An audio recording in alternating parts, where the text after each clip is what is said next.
ന്യൂയോർക്കിലെ John F Kennedy international എയർപോർട്ടിൽ നിന്നും മെക്സിക്കോയുടെ തലസ്ഥാനമായ മെക്സിക്കോ സിറ്റിയിലേക്ക് പറക്കുന്ന വിമാനത്തിനുള്ളിലാണ് ഞാനിപ്പോൾ.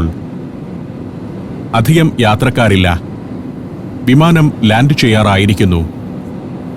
3.5 മണിക്കൂർ നീണ്ട യാത്രയുടെ അവസാന ഘട്ടത്തിലേക്ക് എത്തിക്കഴിഞ്ഞു. സമയം പുലർച്ചെ 4:30. താഴെ മെക്സിക്കോ സിറ്റിയാണ്. ആ നഗരം ഉണർന്നിട്ടില്ല.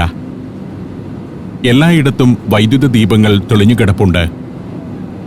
മെക്സിക്കോ സിറ്റിയുടെ അകത്തുതന്നെയാണ് എയർപോർട്ട്. മറ്റു പല രാജ്യതലസ്ഥാനങ്ങളിലേതും പോലെ സിറ്റിയുടെ പുറത്തല്ല. അതുകൊണ്ട് തന്നെ പട്ടണത്തിന് മുകളിലൂടെയാണ് വിമാനം താഴുന്നത്. ഇവിടേക്കെത്തുമ്പോൾ എനിക്ക് ചെറിയ ആശങ്കയുണ്ട്. കാരണം മെക്സിക്കോ സിറ്റി പിടിച്ചുപറിക്കാരും അധോലോകവുമൊക്കെയുള്ള നഗരമാണെന്നാണ് വായിച്ചിരിക്കുന്നത്. യാത്ര പുറപ്പെടുന്നതിന് മുൻപ് പഠിച്ച വിവരങ്ങളിൽ നിന്നെല്ലാം മനസ്സിലായത് ഇത് അത്ര സുരക്ഷിതമായ സ്ഥലമല്ലെന്നാണ്. തട്ടിപ്പുകാരും മോഷ്ടാക്കളുമെല്ലാം ഉണ്ട് നഗരത്തിൽ. നമ്മുടെ മുംബൈയുടെ സഹോദരസ്ഥാനം നൽകാവുന്ന നഗരമാണ് മെക്സിക്കോ സിറ്റി. നമ്മുടേതിന് തുല്യമായ നിലവാരം കൽപ്പിക്കാവുന്ന രാജ്യമാണ് മെക്സിക്കോ. ഇന്ത്യയുടെ ഏതാണ്ട് 3/4 ഭാഗത്തിന്റെ അത്ര വിസ്തൃതിയുമുണ്ട് ഈ രാജ്യത്തിന്. പക്ഷേ ജനസംഖ്യ കുറവാണ്. മെക്സിക്കോ സിറ്റിയിലെ ബെനിറ്റോ ജുവാറസ് ഇന്റർനാഷണൽ എയർപോർട്ടിന്റെ റൺവേയിലേക്ക് വിമാനം താഴ്ന്നിറങ്ങി. നേരം 5 മണിയോടടുക്കുന്നു. എങ്കിലും ഇരുട്ടാണ് നഗരത്തിൽ. ഒരു ഇരുണ്ട നഗരമായാണ് ആദ്യ കാഴ്ചയിൽ മെക്സിക്കോ സിറ്റിയെപ്പറ്റി തോന്നുക. വലിയ വിമാനത്താവളമാണിത്. 2 റൺവേകളുണ്ട് ഇവിടെ. നഗരത്തിനകത്തെ വിശാലമായൊരു പ്രദേശം വിമാനത്താവളത്തിനായി മാറ്റിവെച്ചിരിക്കുന്നു. ഇതിവിടെ നിന്നും നഗരത്തിന് പുറത്തേക്ക് മാറ്റുന്നതിനുള്ള പ്രവർത്തനങ്ങൾ 2014-ൽ തുടങ്ങിയിരുന്നു. ഇവിടെ നിന്നും 16 കിലോമീറ്റർ അകലെയുള്ള ഒരു സ്ഥലമാണ് അതിനായി കണ്ടെത്തിയത്. 2019-ൽ ആ തീരുമാനം ഉപേക്ഷിക്കുകയും ചെയ്തു. വിമാനം നിശ്ചലമായി. ഏതാണ്ട് പകുതിയോളം സീറ്റും ഒഴിഞ്ഞുകിടക്കുകയായിരുന്നു. ഉണ്ടായിരുന്നവരാകട്ടെ വിമാനം നിന്നയുടൻ ചാടി എണീറ്റ് പുറത്തിറങ്ങാൻ വെമ്പൽ കൊള്ളുകയാണ്. ചെറിയ വിമാനമാണ്. ഞാനും പുറത്തേക്ക് നടന്നു. എനിക്ക് ഈ രാജ്യത്തിറങ്ങാൻ വിസ വേണ്ട. US വിസയുള്ളവർക്ക് മെക്സിക്കോയിൽ പ്രവേശിക്കാൻ വേറെ വിസ എടുക്കേണ്ടതില്ല. വിസ ഫീസില്ല. പ്രത്യേക അപേക്ഷകളൊന്നും നൽകുകയും വേണ്ട. അമേരിക്കൻ വിസ കാണിച്ചാൽ പാസ്പോർട്ടിൽ ഒരു സീലടിച്ചു തരും. അതോടെ വിമാനത്താവളത്തിൽ നിന്നും പുറത്തിറങ്ങാം. അത്രയ്ക്ക് ലളിതമാണ് കാര്യങ്ങൾ. നേരം പുലരുന്നതേയുള്ളൂ. ന്യൂയോർക്ക് മുതൽ ഞാൻ ശ്രദ്ധിക്കുന്ന ഒരു കാര്യമുണ്ട്. യാത്രക്കാർ ആരും തന്നെ മാസ്ക് ധരിച്ചതായി കാണുന്നില്ല. കൊറോണ വ്യാപകമായി പിടിമുറുക്കുന്നതിനു മുൻപാണ് എൻ്റെ ഈ യാത്ര. എമിഗ്രേഷന്റെയും കസ്റ്റംസ് പരിശോധനയുടെയും ഒന്നും ഭാഗത്ത് ക്യാമറ അനുവദിക്കില്ല എന്നതിനാൽ അവിടുത്തെ കാഴ്ചകൾ ഷൂട്ട് ചെയ്യാനായില്ല. ഇത് അറൈവൽ ഏരിയയാണ്. ദീർഘമായ ഒരു ഹാളാണ് അറൈവൽ ഏരിയ. ഞാൻ നേരിടുന്ന ഒരു പ്രശ്നം ഇപ്പോൾ പുറത്തിറങ്ങിയാൽ ഇരുട്ടായിരിക്കുമെന്നതാണ്. അതിനാൽ 1 മണിക്കൂർ കാത്തിരിക്കാമെന്ന് തീരുമാനിച്ചു. ഇവിടെ ഒരു ബാങ്ക് ഉണ്ട്. കറൻസി മാറി. അടുത്തതായി ടാക്സി കിട്ടുന്നിടത്തേക്കെത്തി. പ്രീപെയ്ഡ് ടാക്സിയെ വിളിക്കാവൂ എന്ന് നേരത്തെ ഞാൻ വായിച്ചിട്ടുണ്ട്. അല്ലെങ്കിൽ ടാക്സിക്കാർ പറ്റിച്ചു കളയും. ഒരു ഓതറൈസ്ഡ് ടാക്സി ബുക്കിംഗ് കൗണ്ടറിൽ ചെന്ന് പണമടച്ചു. 250 പെസോയാണ് നൽകിയത്. ഇവിടെ നിന്നും സിറ്റിയിൽ ഞാൻ താമസിക്കുന്ന ഹോട്ടൽ മജസ്റ്റിക്കിലേക്ക് 280 പെസോയ്ക്ക് എത്തിക്കും. ഇവിടുത്തെ 280 പെസോ എന്നാൽ നമ്മുടെ 1000 രൂപയാണ്. ഏകദേശം 4 രൂപയ്ക്ക് തുല്യമാണ് മെക്സിക്കൻ കറൻസിയായ ഒരു പെസോ. നേരം പുലർന്നിട്ടേ ഹോട്ടലിലേക്ക് പോകുന്നുള്ളൂ എന്നാണ് തീരുമാനം. ചെറിയ ഭയമുണ്ടെന്നത് തന്നെ കാരണം. അധോലോകവും തട്ടിപ്പുകാരുമെല്ലാമുള്ള നഗരമാണല്ലോ. നേരം വെളുത്തു തുടങ്ങിയപ്പോൾ ഞാൻ ടാക്സി കിട്ടുന്നിടത്തേക്ക് നടന്നു. പ്രീപെയ്ഡ് ടാക്സിക്ക് പണമടച്ചതിന്റെ രസീതുമായി. ഈ നിരന്നു കിടക്കുന്ന ഏത് കാറിലും ആ കൂപ്പൺ നൽകി യാത്ര ചെയ്യാം. ഏറ്റവും മുന്നിൽ കിടക്കുന്ന കാറിൽ കയറാമെന്ന് തീരുമാനിച്ചു. അതാണല്ലോ മര്യാദ. വലിയ ക്യൂ ആണ്. അതിന്റെ അറ്റം കണ്ടെത്താനായി നടന്നു. കുറെ നടക്കാനുണ്ട്. ആദ്യം കാണുന്നവരെല്ലാം മാന്യന്മാരാണ്. തട്ടിപ്പുകാരുടെ മട്ടും ഭാവവും ഒന്നുമില്ല. ഏറ്റവും മുന്നിലെ ടാക്സിക്കാരന്റെ അടുത്തെത്തി. ഇദ്ദേഹം ക്യാമറയോട് ഒട്ടും വിരോധം കാണിച്ചില്ല. കാറിലേക്കു കയറി. ക്യാമറ നേരെ തിരിക്കുമ്പോൾ തന്നെ അറിയാം ഇവരുടെ മനോഭാവം. ആൾ വളരെ ഫ്രണ്ട്ലിയാണ്. കാർലോസ് എന്നാണ് പേര്. പോകേണ്ടത് മജസ്റ്റിക് ഹോട്ടലിലേക്കാണെന്ന് ഞാൻ അറിയിച്ചു. അത് മെക്സിക്കോ സിറ്റിയിലെ ഏറ്റവും പ്രധാനപ്പെട്ട നഗരചത്വരത്തിന്റെ ഓരത്തു തന്നെയാണ്. നേരം 7 മണിയോടടുക്കുന്നു. അപ്പോഴും പകൽ വെളിച്ചം തെളിഞ്ഞു തുടങ്ങുന്നതേയുള്ളൂ. ചെറിയ മൂടൽ മഞ്ഞുണ്ട്. വിന്ററാണെങ്കിലും ഇവിടെ സുഖകരമായ കാലാവസ്ഥയാണിപ്പോൾ. പുലർച്ചെ നല്ല തണുപ്പുണ്ട്. 6-7 ഡിഗ്രി സെൽഷ്യസ് ആണ് ഇപ്പോഴത്തെ താപനില. പല ടെർമിനലുകളുണ്ട് എയർപോർട്ടിന്. ലാറ്റിൻ അമേരിക്കയിലെ തന്നെ ആദ്യ എയർപോർട്ട് മെക്സിക്കോ സിറ്റിയിലേതാണ്. 1910 മുതൽ തന്നെ ഇവിടെ വ്യോമയാനങ്ങളുമായി ബന്ധപ്പെട്ട പരിപാടികളും പറക്കലുകളും നടന്നിരുന്നു. 1911 അന്ന് മെക്സിക്കോയുടെ പ്രസിഡന്റായിരുന്ന ഫ്രാൻസിസ്കോ ഐ മദേരോ ഇവിടെ നിന്നും ഒരു ചെറുവിമാനത്തിൽ യാത്ര നടത്തി. അങ്ങനെ വിമാനയാത്ര നടത്തുന്ന ആദ്യ രാഷ്ട്രത്തലവനായി അദ്ദേഹം. ഇടതുവശത്ത് തൂണുകൾക്ക് മുകളിൽ ഒരു പാളം നീണ്ടുപോകുന്നത് കാണാം. മോണോറെയിലിന്റെ പാളമാണ്. ഇവിടെ എയറോ ട്രെയിൻ എന്നാണ് അതറിയപ്പെടുന്നത്. എയർപോർട്ടിലെ 1ഉം 2ഉം ടെർമിനലുകളെ ബന്ധപ്പെടുത്തി 3 കിലോമീറ്റർ ദൂരത്തിലാണ് എയറോ ട്രെയിൻ ഇവിടെ സർവീസ് നടത്തുന്നത്. കാർ നഗരത്തിന്റെ പ്രധാന ഭാഗത്തേക്ക് എത്തിക്കഴിഞ്ഞു. ഇങ്ങനെ പോകുമ്പോൾ ഇതൊരു അന്യരാജ്യമാണെന്ന് തോന്നുകയേയില്ല. മുംബൈയിലൂടെയോ കൊച്ചിയുടെ ചില ഭാഗങ്ങളിലൂടെയോ പോകുന്നത് പോലെയുണ്ട്. കാർലോസിനോട് ചില കാര്യങ്ങൾ ചോദിച്ചറിയാൻ ഞാൻ ശ്രമം നടത്തിക്കൊണ്ടിരുന്നു. പക്ഷേ കാർലോസിന് സ്പാനിഷേ അറിയൂ. പുറത്തെ കാഴ്ചകൾ ചിത്രീകരിച്ചുകൊണ്ട് ഞാനിരുന്നു. ഇന്ത്യൻ നിലവാരം തന്നെയാണ് ഈ രാജ്യത്തിനുള്ളത്. എന്നാൽ ഇന്ത്യയേക്കാൾ കുറച്ചുകൂടി മികച്ച അടിസ്ഥാന സൗകര്യങ്ങളും വൃത്തിയും ഇവിടെയുണ്ട്. ഒരു അമേരിക്കൻ ചിട്ട കൊണ്ടുവരാൻ ശ്രമിച്ചിട്ടുണ്ട് ഇവർ. എങ്കിലും ദാരിദ്ര്യമുണ്ട്. ഉൾനാടുകൾ വലിയ വികസനം നേടിയിട്ടില്ല. ഒരു വികസ്വര രാജ്യമാണ് മെക്സിക്കോ. ഭേദപ്പെട്ട സാമ്പത്തിക സ്ഥിതിയിലുള്ള രാജ്യം. ടൂറിസത്തിലൂടെ ധാരാളം പണമെത്തുന്നുണ്ട്. ഭൂമിക്കടിയിൽ എണ്ണ നിക്ഷേപമുണ്ട്. മറ്റ് ലാറ്റിൻ അമേരിക്കൻ രാജ്യങ്ങളിൽ നിന്നും ധാരാളം ആളുകൾ മെക്സിക്കോയിലേക്ക് കുടിയേറിയെത്തുന്നത് പതിവാണ്. ഇവിടെ സ്ഥിരതാമസമാക്കാനായി വരുന്നവരല്ല അവർ. അമേരിക്കയിലേക്ക് കടക്കാനുള്ള ഇടത്താവളമായി അവർ മെക്സിക്കോയെ ഉപയോഗിക്കുന്നു. രാജ്യത്തെ ഏറ്റവും വലിയ നഗരമാണ് മെക്സിക്കോ സിറ്റി. 89 ലക്ഷം ആളുകൾ വസിക്കുന്ന നഗരം. 12,86,00,000 രാജ്യത്തെ ആകെ ജനസംഖ്യ.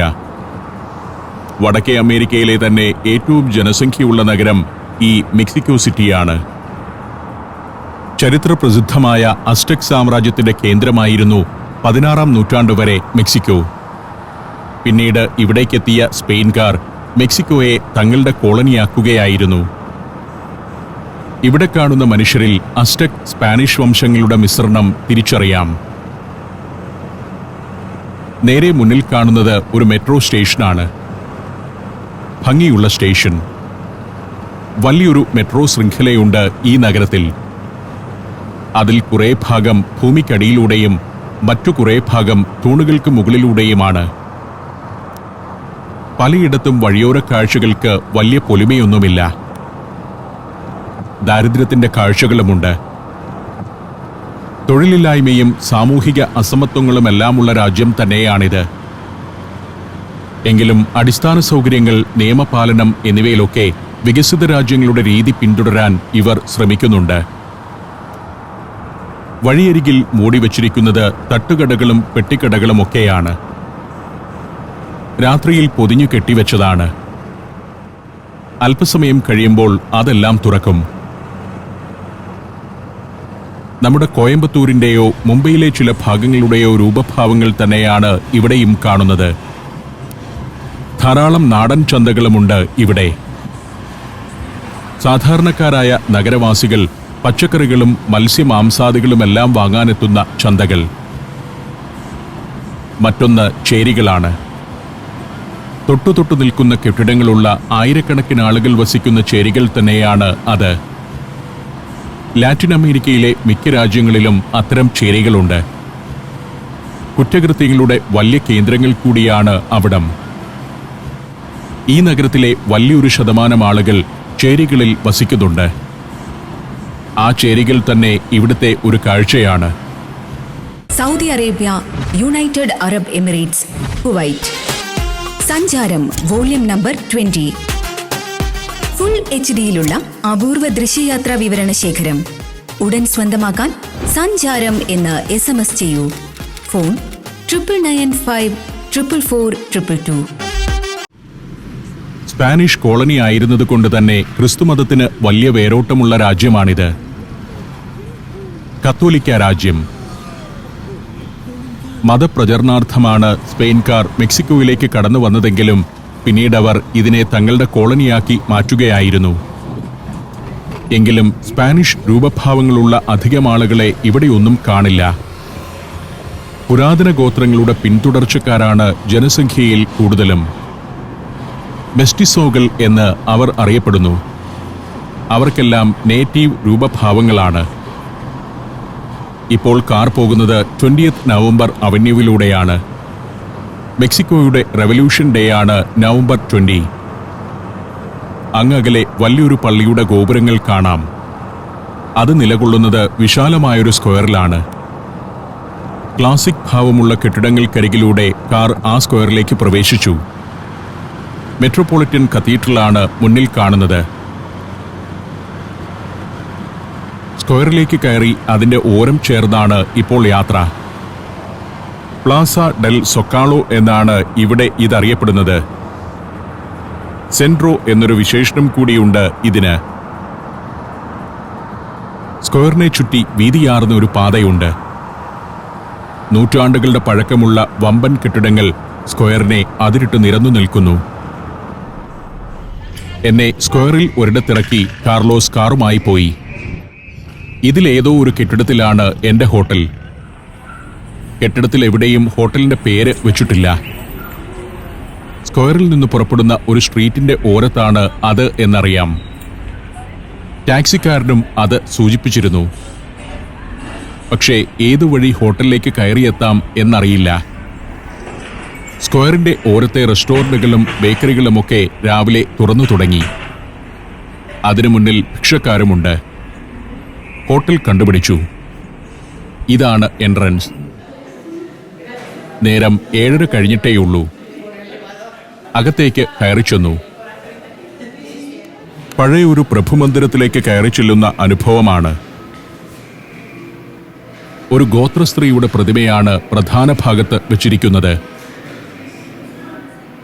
ഗോത്രരീതികളും ആചാരങ്ങളും ഇപ്പോഴും തുടരുന്ന നാടാണ് മെക്സിക്കോ.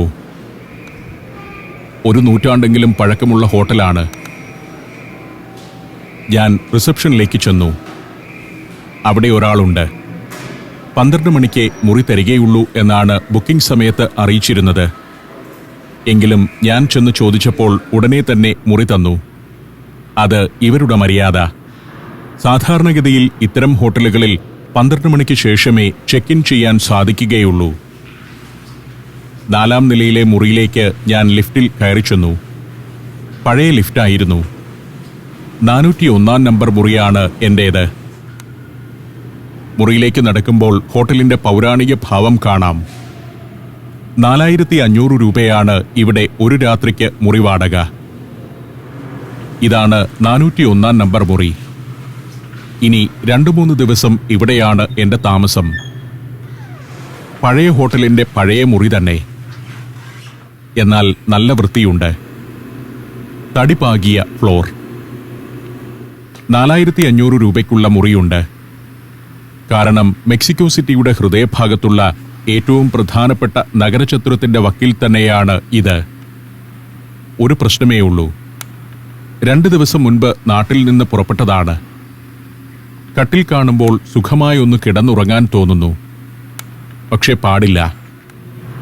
ഒന്ന് കുളിച്ചു ഫ്രഷായി ഊർജം സംഭരിച്ച് തെരുവിലേക്കിറങ്ങണം. ഹോട്ടലിന്റെ ക്ലാസിക് പെരുമയ്ക്ക് ചേർന്ന ടോയ്ലറ്റ് തന്നെ. കുളിച്ച് റെഡിയായി പെട്ടെന്ന് തന്നെ ഞാൻ ലോബിയിലേക്ക് ഇറങ്ങിച്ചെന്നു. ജോലി ഉടനെ തുടങ്ങണം. ആദ്യം സ്ക്വയറിലേക്ക് നടക്കാൻ തീരുമാനിച്ചു. പ്രഭാത ഭക്ഷണം പോകുന്ന വഴിക്ക് എവിടെ നിന്നെങ്കിലും കഴിക്കാം. സ്ക്വയറിൽ ചെറിയ കടകളുണ്ടാവും. ഇവിടെ ഒരു അവന്യൂ ഉണ്ട്. ഫ്രാൻസിസ്കോ മദേരോ അവന്യൂ, മദേരോ സ്ട്രീറ്റ് എന്ന് പൊതുവെ അറിയപ്പെടുന്നു. ഇതൊരു പെഡസ്ട്രിയൻ സ്ട്രീറ്റാണ്. നടക്കാൻ മാത്രമുള്ള സ്ട്രീറ്റ്. 1 കിലോമീറ്ററോളം നീളമുള്ള സ്ട്രീറ്റാണിത്. ഇവിടുത്തെ പ്രധാന ഷോപ്പിംഗ് സ്ട്രീറ്റാണ്. മെക്സിക്കോ സിറ്റിയുടെ സാംസ്കാരിക തെരുവെന്നും ഇതിനെ വിശേഷിപ്പിക്കാം. അതിന്റെ ഓരങ്ങളിൽ ക്ലാസിക് മന്ദിരങ്ങൾ.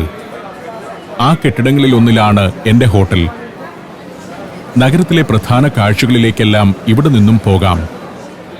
സ്ക്വയറിന് ചുറ്റുമുള്ള കെട്ടിടങ്ങൾക്കെല്ലാം ഇങ്ങനെയുള്ള വരാന്തയുണ്ട്. അതിലൂടെ മഴയും വെയിലും ഏൽക്കാതെ നടക്കാം. ഞാൻ സ്ക്വയറിലേക്ക് ഇറങ്ങി. ഹോട്ടലിന് മുന്നിൽ നിന്നും ഏതാണ്ട് 20 അടി നടന്നാൽ സ്ക്വയറിലെത്താം.